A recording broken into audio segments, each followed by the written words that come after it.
'60s, maybe. Yeah. And you represented Lionel Richie in the '80s, as I recall. I can't remember exactly. What was the thing that we You're did? not asking the question. He's asking the question. Sorry. What was your question? Yeah, what was your question? No, when we met, it was backstage at the Greek Theater. What was the 1966. So, what were back then? That's another thing that the industry's changed quite a bit, though, right? There are now basically 3 majors, and the rest are just minors, I guess. Well, not some of the minors are not so minor. Some of them are huge, but it's still Sony, Warner, and Universal in today's day. How did it consolidate like that? I mean, in the 1950s, clearly that wasn't the case. So what led to the consolidation ultimately into 3 companies? Painful story. Because they started buying up labels. Universal wound up buying Geffen Records. They wound up buying A&M Records. They wound up buying Motown Records. Sony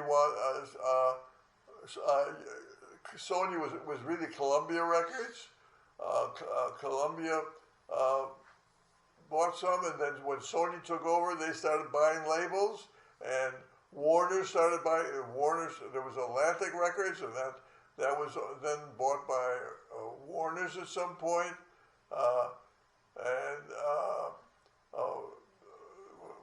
Warner Brothers, the publishing, bought Chappell Music, so it became Warner Chappell. All these companies, they started acquiring all these other companies. So, I mean, that's what happened. But as we're talking about the change in the music industry since the early 1950s, and we're talking about the economy, what do you think led to that consolidation other than they just started buying them? Was there something with the music economy that caused them to start doing it? They saw the opportunity. They saw the business growing, and they saw these individual labels, and they said, wow, look at A&M Records, Herbie Alpert and Jerry Moss. What a terrific operation that is. Let's get that. Let's go buy that. The same thing that happens in general industries. Companies buy companies, right, to expand their reach. Yes, they do. And one of the great lines when I was up in Sacramento, the RIA was trying to get. We have a law in California, a 7-year statute, which means you can't employ anybody in any job more than 7 continuous years. The RIAA, Record Industry Association of America, came into California and said, we got to change that for the record industry. We don't want to have an artist leave us after 7 years, even though every other employee, including in motion picture company, because there was a case here called Olivia de Havilland versus, I think, Warner's. I'm not positive of that. Anyway, the court said 7 years means 7 years, even if you put her on suspension. 7 years is 7 years, and she's entitled to, at the end, to leave. And so the record company said, "Oh, we don't like that." So they came in. I was on the opposite end of this thing, fighting and saying, "We have to change the law for a record artist." And what year are we talking about? I don't remember. It's easy to look up. I don't know. Sometime in the 90s, early 90s. Early 90s. Okay. We have to change it for record artists, and so they got a law passed that said at the end of 7 years, if the artist hasn't delivered all of the albums, even if they're only option albums that the record company hasn't exercised, they can be held liable for damages. Damages based on sales of their previous albums and things like that. It's an abomination. So wait, who could be liable? The artist? Yes. Okay. If they leave. If they leave. All right. Go ahead. So they can be sued for damages. It's an abomination. Irving Azoff tried to do it again. He was involved with me in this. So one of the things that happened at the hearing that I was at in Sacramento, we brought, what's her name, Courtney Love? Courtney Love, right? Courtney Love, yes. She, Kurt Cobain's wife, ex-wife. yeah, that's the one. Uh, she was one that came up to testify, and what she said was why she thought this was unfair. She says, when I was a young artist, David Geffen wanted me to sign with David Geffen, with Geffen Records. And he said, I'm going to do this for you, I'm going to do that for you, I'm going to do this for you, et cetera, et cetera. And so I signed with that label. And then David Geffen's, he sold that to MCA. MCA then sold my contract to a Japanese company. Japanese company then sold it to a whiskey company in Canada. Whiskey company in Canada then sold it to a waste disposal company in France called it was Universal. And so instead of me calling David Geffen when there's a problem, who do I call at the waste disposal company when I have a problem? It was powerful testimony. They promptly ignored her. Well, help me understand that you said they ignored her, but ultimately, isn't that the law today? Is that still it's a maximum of 7 years? No, not for record artists. And is that why, like in the record agreements, they talk about the deal? It goes from delivery, and sometimes the delivery can take 16 months, and then if you have 7 albums plus an extra 4 months every year, that contract lasts 9 years, 10 years at least. And tell me, who were you representing in that? SAG-AFTRA. Oh, you were representing SAG-AFTRA. And SAG and AFTRA weren't together at that time. So I was representing SAG and AFTRA. And that's not a conflict of interest, I guess. They were completely aligned on that. Yeah. And they were trying to, what was the nature of this hearing? I mean, was it the nature of the hearing was simply that the record companies wanted to eliminate the 7-year statute as far as it applies. So that's how it happened. Okay, so the 7-year statute was in place, and the RIAA went and lobbied against it. SAG, AFTRA, probably others, obviously were seeking to preserve the law, and ultimately the decision was that as far as musicians are concerned, it doesn't apply. What about actors?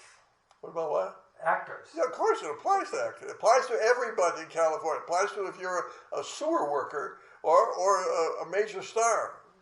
So how is it that the RIAA managed to get that exception and film and television haven't done that? Ask the state legislature in California. It's a little tough. They just did it. They just did it. When did that happen? Sometime, I think, early 90s. Sometime. Yeah, so that's 30 years ago at this point. Yeah. And Irving Azoff and Don Henley were part of the group that I went up with. I was representing what's called the Recording Artists Coalition, which is an organization started because of a copyright issue, started by Don Henley and Sheryl Crow, and I was representing him. And that's another whole issue about the work for hire issue. That's where it started, and then that morphed into this issue because then we were fighting the RIA on the work for hire issue, and then we got into this 7-year statute issue. It was simply using their clout and their political power to change the law for artists. You mentioned, because I remember when you testified with Sheryl Crow and Don Henley, did you do that only in the state of California, or you did that in Washington, D.C., and you testified before Congress with them also? Yes. Was that the same issue? But, I'm sorry, was it the same RIAA was the opponent, but you were there on the work for hire issue? Right. No. So how did that come about? How did what come about? Well, you were asked to go to Washington, D.C. to testify. Because what happened... What was the specific issue? Specific issue is the RIA, work for hire says you cannot terminate a work for hire contract, there's the law that says you can terminate after 35, after 35 years, after 56 years, et cetera, et cetera. You can get your, notwithstanding the fact that you've assigned your copyright, you can get it back 35 years later under the new law. So the RIAA, but the law says it has to be a work. If it's a work for hire, you cannot terminate. And a work for hire has to be in writing. It has to say it's a work for hire, and it has to be one of 9 categories. Audiovisual works are one of 9 categories. Atlas, among other weird things. So go ahead. So the RIAA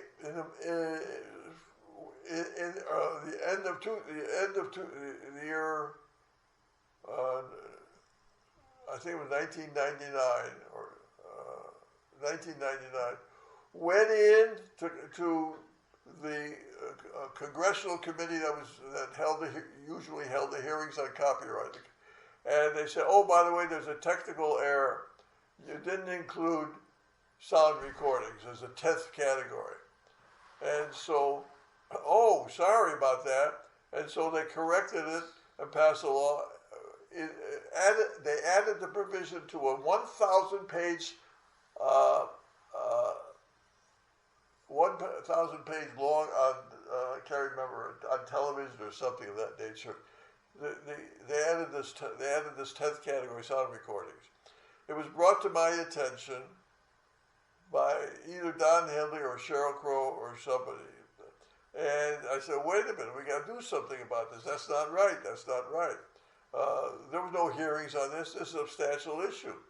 So I wrote a letter to Congress, and it turns out that they got embarrassed, and then Howard Berman, who was the minority leader, and Howard Coble, who was the majority leader of that particular committee, the Copyright Committee, said, "Oh, we better hold hearings." So I was invited to come to testify. I got Sheryl to come and testify. We had dueling professors.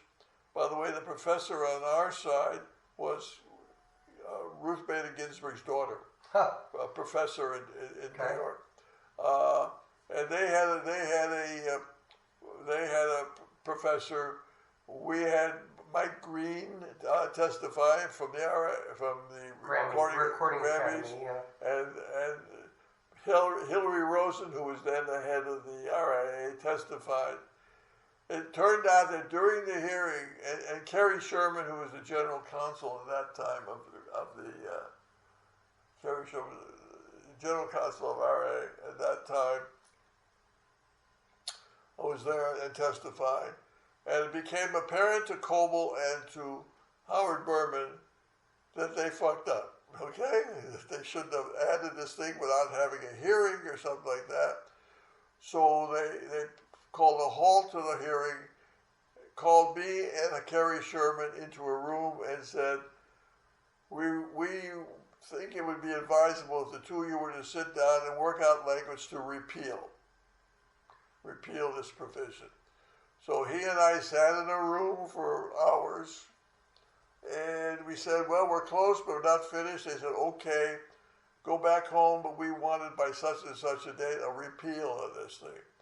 So we worked out the repeal language and got it back to the Congressional Committee, and they passed it. They passed a law repealing the 10th category. And the 10th category was sound recording. Sound recording. However, what's happened, and by the way, they were very kind to me because they put me into the congressional record. They gave me a thank you in the congressional record. So what their position is today is, okay, so, but it's one of the other categories, sound recordings. It's a collective work, or I forget the other category. There's 2 categories they jump on. It's a work made for hire because it fits within a collective work. A collective work is one of them, yeah. Yeah, I think I've seen that. Basically, it's a collective work because there's multiple songs. There's two different categories that they jump on. I can't remember what the second one is at the moment. So ultimately, you got the addition of the sound recording repealed, but they still use it anyway to call it a work for hire for a sound recording because it's a collective work.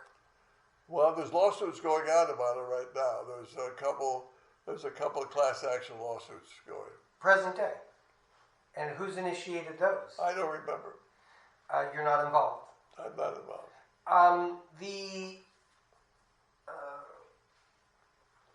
You had mentioned, well, you were there. I'm sorry. On whose behalf in that particular? Was it SAG-AFTRA again, or No, I was there because I formed this organization with Cheryl and Don Henley and Irving Azoff called Recording Artists Coalition. Okay, And and they you went formed out- it for that purpose? For that purpose, and then they went out and got a lot of artists to sign on to it, and then they were doing concerts and raising money to pay for it. Who ultimately? Because that's interesting. Who became part of the Recording Artists Coalition? Oh, the whole list of artists. I don't remember what they all are.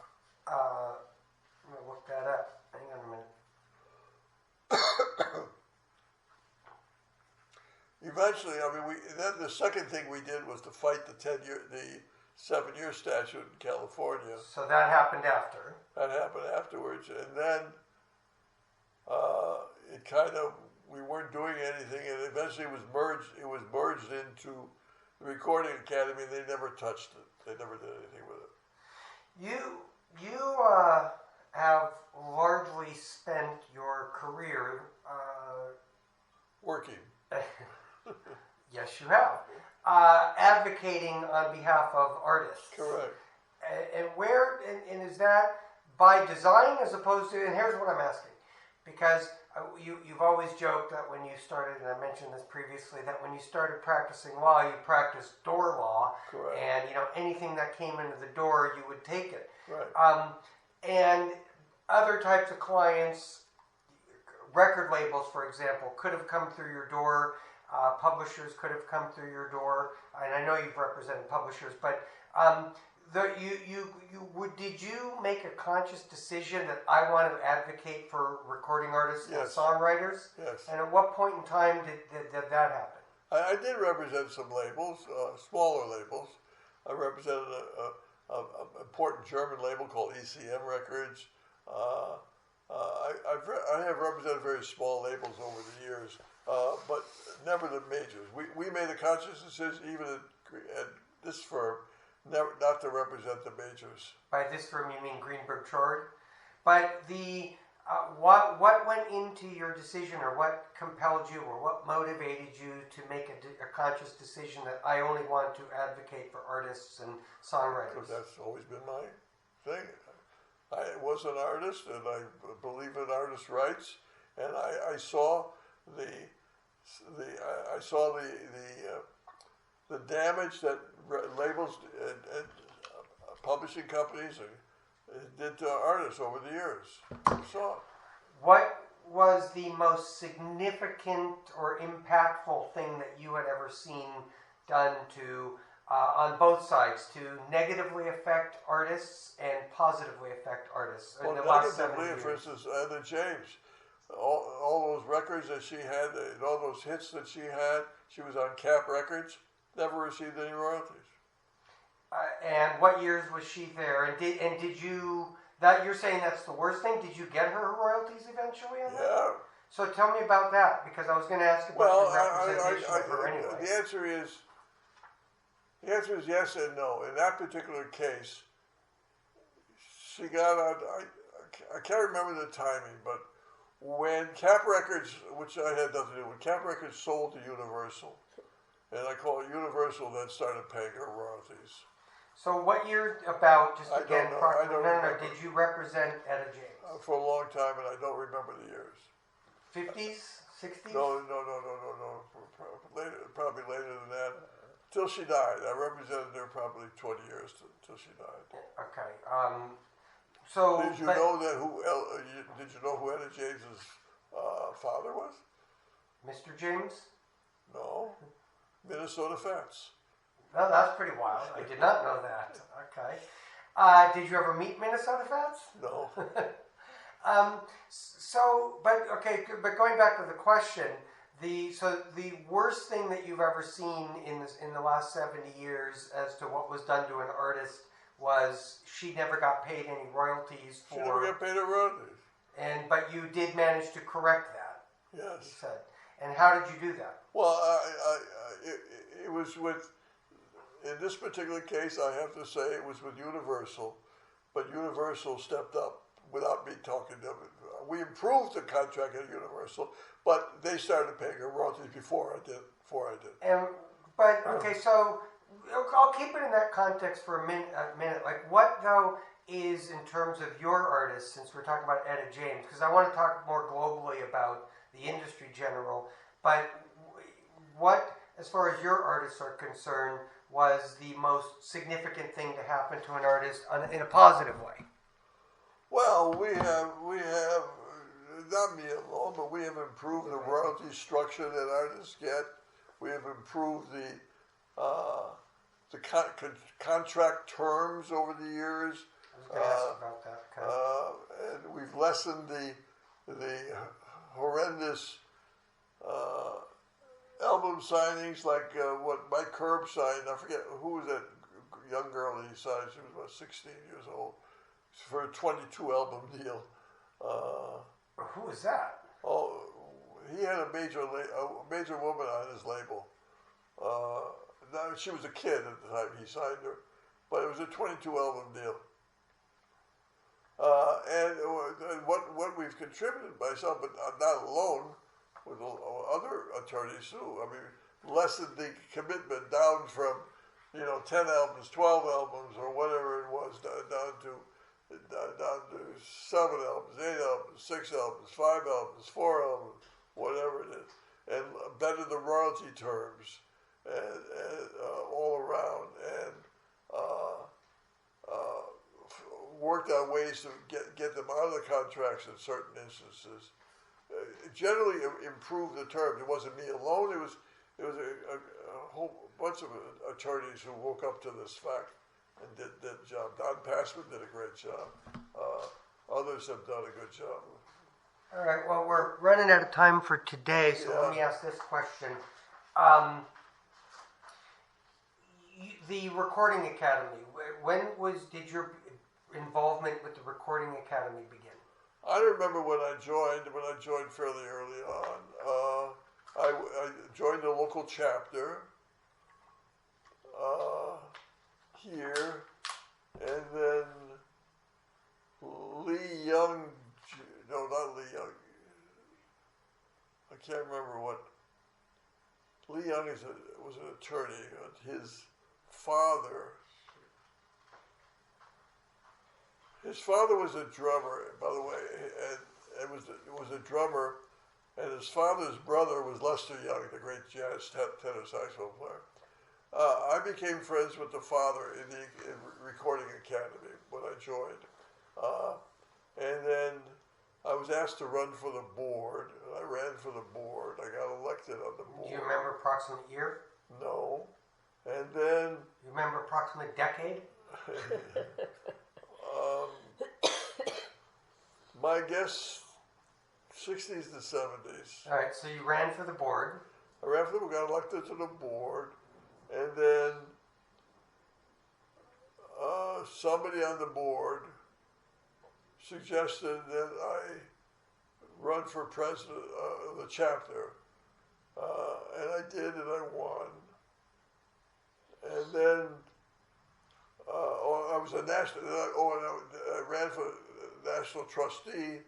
I was a national trustee, and then somebody there, I'll have to think of who it was, suggested I run for the national president. Which you did, and you won that too. Right. My father, the politician.